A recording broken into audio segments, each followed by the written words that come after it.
Origins and history. Ethiopia is widely regarded as the birthplace of coffee. Wild Arabica plants originated there, and the culture of coffee has been deeply woven into Ethiopian life for centuries, with the famous coffee ceremony symbolizing hospitality and community. Yemen, on the other hand, is historically one of the first countries to cultivate coffee commercially. Through its ancient port of Mocha, Yemeni beans were exported across the world and played a crucial role in spreading coffee culture beyond Africa. While Ethiopia is known for its natural abundance of coffee biodiversity, Yemen's significance lies in its historical role as coffee's first global exporter. Growing conditions and varieties. Ethiopian coffee thrives at high altitudes, often between 1,500 and 2,200 meters, in diverse microclimates that allow for countless landrace varieties. Different regions like Sidamo, Yugachef, and Hara are celebrated for their distinct flavor profiles. Yemen, by contrast, produces coffee on terraced mountainsides in a much more arid environment. Water is scarce, and many farms rely on traditional dry farming methods. Because of geographic isolation and centuries of traditional cultivation, Yemen has preserved some of the oldest Arabica genetics still grown today, making its beans unique despite lower production volumes. Processing, flavor and body. In Ethiopia, both washed and natural processing methods are common. Washed coffees tend to be bright, crisp, and floral, while natural coffees bring out berry-like, winey sweetness. This duality gives Ethiopian coffee remarkable range. It can be delicate and tea-like or juicy and fruit-forward depending on processing. Yemen, by contrast, often relies on traditional dry processing. The methods are more rustic, with sun-drying carried out on rooftops or courtyards, which imparts complex, earthy, and sometimes unpredictable flavors. Ethiopian coffee generally has higher acidity, delivering citrus and floral notes, while Yemeni coffee leans toward deeper, winey and dried fruit characteristics, with more moderate acidity.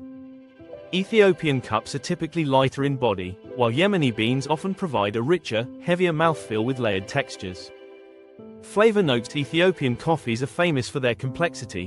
Expect jasmine, bergamot, citrus, and tropical fruit from washed lots, or blueberry, strawberry, and wine-like tones from naturals.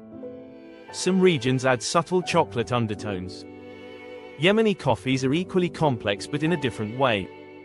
They bring forth dried fruits like raisin or date, along with chocolate, spice, earthy tones, and sometimes even smoky or herbal notes.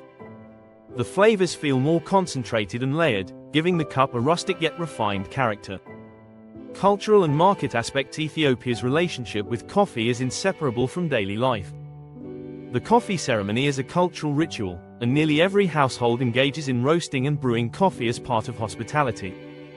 Yemen also has a deep-rooted coffee tradition, from the trade legacy of mocha to the traditional drink kish, made from coffee husks and spices. Today, Yemeni coffee is considered rare and often fetches high prices due to its scarcity, limited farming scale, and the challenges posed by political instability. Ethiopian coffee, by contrast, is more widely available, with large-scale exports and a vibrant specialty market offering a wide range of profiles to global consumers. What to expect in the cup? When you taste Ethiopian coffee, you're likely to encounter bright, lively flavors with a crisp acidity and a clean finish. Washed coffees may remind you of citrus or floral teas, while naturals can explode with berry sweetness. The aftertaste is usually delicate, sweet, and refreshing. Yemeni coffee delivers a very different experience. It is richer, denser, and more layered, with deep fruit, chocolate, and spice notes lingering long after the sip. Ethiopian beans often shine best with lighter roasts that preserve their floral and fruity delicacy, whereas Yemeni beans can handle slightly darker roasts, which bring out the chocolatey richness while still retaining the distinctive fruit and spice complexity. Right finger. In short, Ethiopian coffee is bright, floral, and fruit-forward, a lively and clean cup. Yemeni coffee is bold, complex, and rustic, a layered, winey, and chocolate-rich cup.